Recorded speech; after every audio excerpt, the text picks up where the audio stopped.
Hi guys, welcome back. So today we are gonna study about functions. This is in continuation of the Java series. So I hope you have completed the 100 question series that we did, because that's very important to get a clarity of the concepts, and we have discussed so many questions on each topic that we have done before functions. And again, after doing functions, since functions is a very important topic, after doing functions, that is after this lecture only, we are gonna do another tons and tons of questions on functions only. So without any further delay, let's get started. Now, function basically is a block of code that I'll write, but it does not have to necessarily get executed there and then. It will only get executed when I call it out later. So basically, I can write, for example, I'm writing that I have to print hello.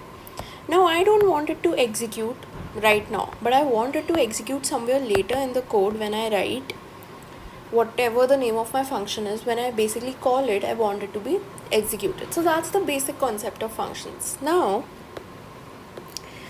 functions are a block of code, won't run every time and only run when called. Okay, so now functions can contain some information. This information or this data in functions is known as parameters. Method parameters, functions parameters, you might have heard this term. By the way, methods and functions mean the same thing.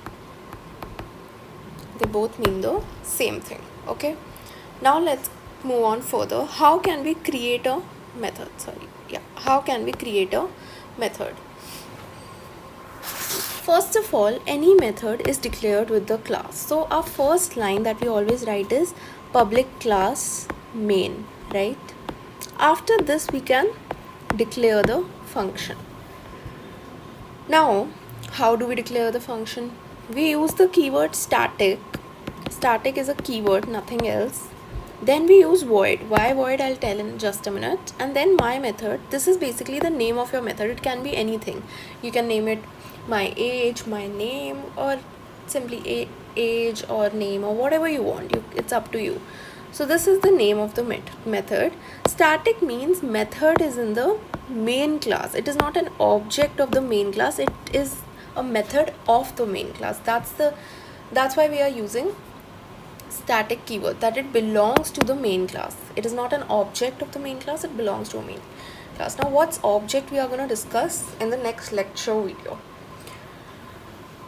And void means that it has no return value.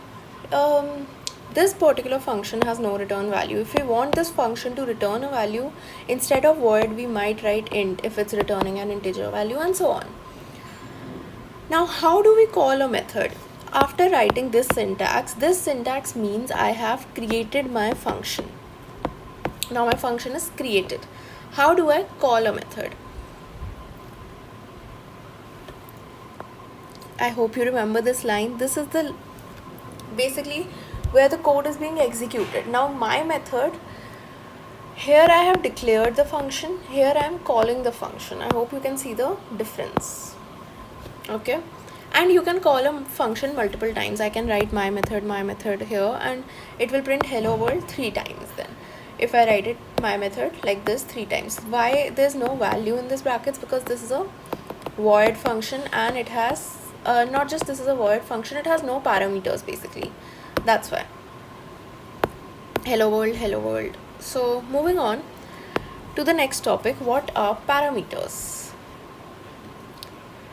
Parameters are basically information we pass to the methods. Okay, when I'm creating a function, I want it to do something. So the information that I'm gonna pass to it is known as methods. Now, in basically simple language, we can say a parameter is a variable that is inside the method. Like for example, if I want a variable first name or f name, this will become a parameter inside the method. Now, We can declare as many parameters as we want, and they must be separated by comma. For example, f name can be a parameter, then age can be a parameter, so on, and these must be separated by a comma. Now Java has some predefined functions like system.out.println. Moving on. Now this is an example with parameters. So as you can see, now that we have declared a parameter, that now that we have given a parameter, we have to put something in the brackets, right? So here, instead of this line, now instead of writing my method and just brackets, in those brackets I'm going to write the parameter and its data type. For example, my name, it's of string data type, so string my name. So then here I have declared the function. Then what do I want the function to do? I want the function to print system.out.println and then hello plus whatever the value is of my name. So when I'm calling the function, I'm giving it a name, because that is what it requires. That's its parameter. So string my name, and that means now when I call the function my method Lauren, it will give me system hello plus Lauren. It will automatically print hello plus Lauren, hello plus Jenny, hello plus Dan. So hello Lauren, hello Jenny, hello Dan. My name is the parameter, whereas these values are the arguments. So I hope this is clear. Now we can again declare as many parameters as we want. Moving on now. We can declare multiple parameters as well. For example, here string f name separated by comma and then int age.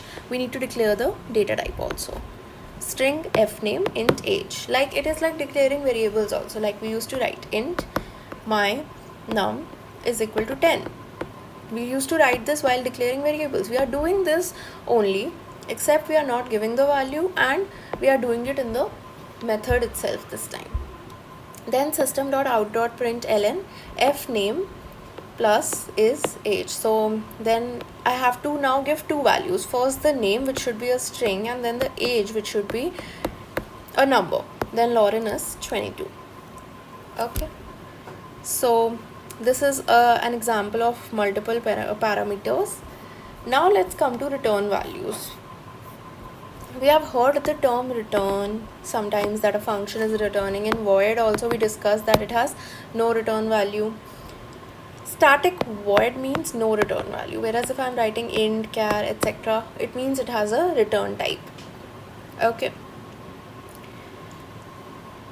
Now, if we want to return a value, we have to use the return keyword only. What's the syntax for this? After writing static int my method int x, I can write return 5 plus x. This means whatever the value is of x, it will return 5 plus whatever that value is. Now here note that it's not printing anything, it's just returning the value, and it won't print till I write print while calling it. If I just call it, it won't print anything. So I have to print also while calling it, because right now it's only returning the value, it's not printing anything. Now moving on, as you can see, we have called it. Now instead of this, I can, rather than calling it directly, I can store the answer first in a variable. So z, I can store my method 3.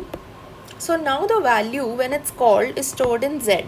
Then I can simply print out z instead of printing this out.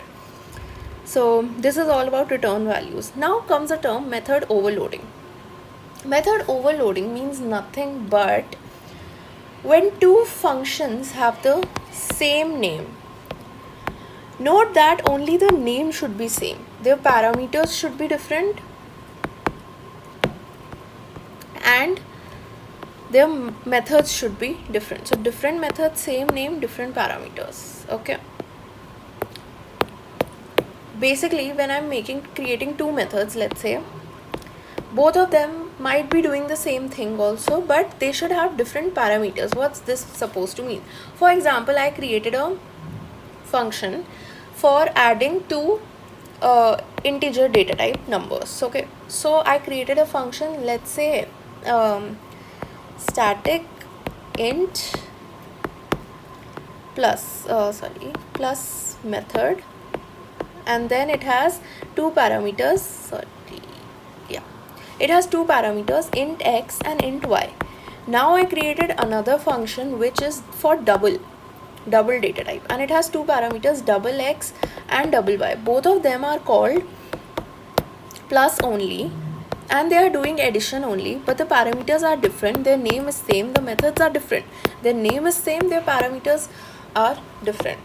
This is the concept of function overloading. We are going to see tons of examples on this in the question series, but for now I hope the concept is clear. For example, int my method int x and then float my method float x. So this is an example of method overloading. So method overloading means different methods, same name, different parameters. Alright, now what is scope?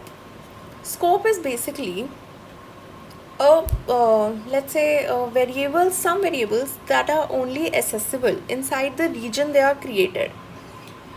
The variables that are only accessible inside region they are created. Okay, now this is known as scope. What is method scope? Let's understand with this with an example. Okay, variables declared directly inside this method.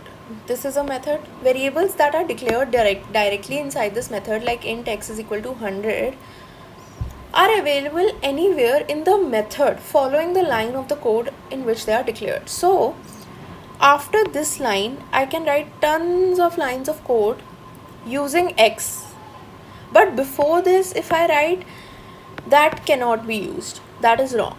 I cannot use x before this. So within the curly braces I can use it wherever I want. Outside that also I cannot. So this is what is the concept of scope. Basically a block of code is the code within the curly braces. Okay, variables declared inside this block of code are only accessible by the code between this braces. If I declare this x is equal to 100 here, I can use it only in this block of code. I cannot use it outside, and also I cannot use x here.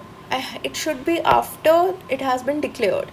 If had I declared x here right after the function has been declared, I can use it anywhere, but it should be used after it has been declared. If I try to use it before, it cannot be used. That's wrong. Okay, so this is the concept of scope. Now the last topic for today's class is recursion.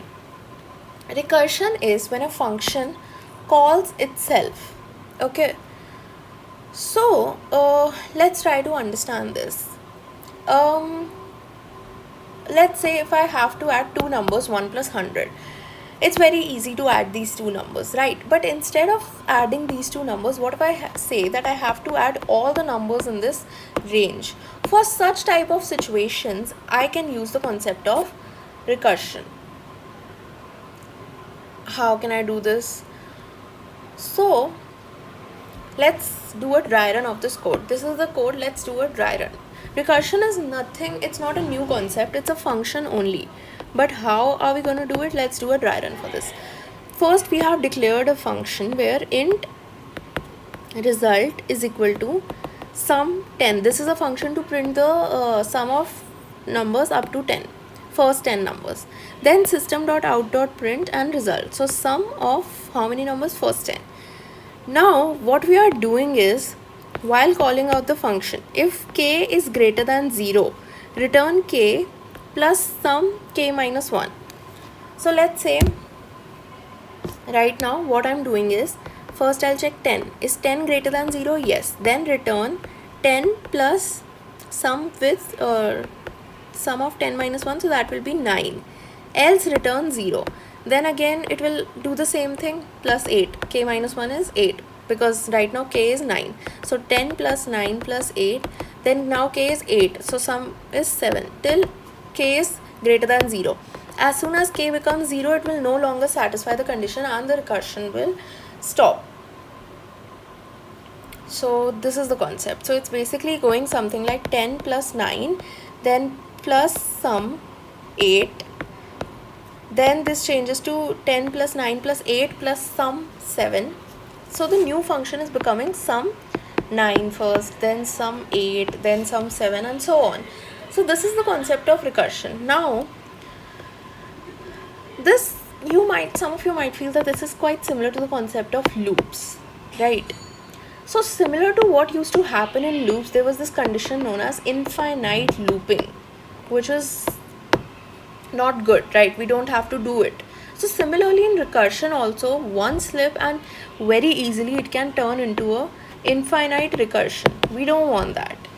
So every recursion condition should have a halting condition. Halting condition is basically the condition where it stops. In this case, the halting condition was k is greater than 0. So we discussed that loops could be infinite, even the recursion can be infinite. Basically, a function never stops calling itself. For example, in this case, if I had, instead of writing k is greater than 0, I could have written k is less than equal to 10. So no matter what the case, it would be less than equal to 10 only, because we are starting from 10, right? 10 is the starting value and it's decreasing. So it can go on and on and on and on and on. So that would become a case of infinite. There's no halting condition. So condition where the function stops calling itself is known as the halting condition. So now I want you all to pause and tell me what's the halting condition in this code. Think about it. Yes, it's very simple. If end is greater than start, that's the halting condition. As soon as the start will start will increase and the end will decrease. So as soon as both of them will become equal, our function will stop calling itself. So that's why this is the halting condition. So that's it about functions. Now we have to practice tons of questions to get a better clarity. So if you have watched this video and you are skipping the question videos, that's of no use, because we need to understand the concepts while doing the practice, while running the code also. Only then we'll be able to solve the questions on functions. So see you in the next class where we are going to solve the questions. Thank you.